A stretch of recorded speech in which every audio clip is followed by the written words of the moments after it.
大家攏有注意到啊，來看這個馬祖頭前的隊伍，就是36支書，主要的職責是舉起這個彩排甲兵器，維護秩序、穩定隊形。不過，你唔是隨時攏會當看到因呢，是佇個重點的時機才會當看到36支書。將做白沙屯馬祖的開路先鋒，36支書手提兵器升入宮廟擺龍牌，在個粉紅色超級跑車衝入北港朝天宮進前先關開起，互連橋安全進展。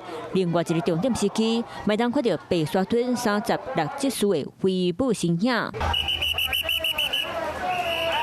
白沙屯馬祖準備回鑾，36支書就親像護駕團隊來看頭前隊伍舉彩排，頂面寫小證揮避風調雨順等等，有開路的功能。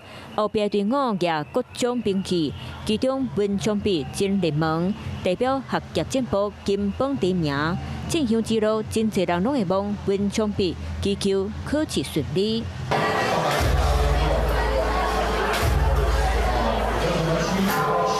白沙屯36支書就親像護衛隊，在咧連橋出入人濟小客地點負責開路。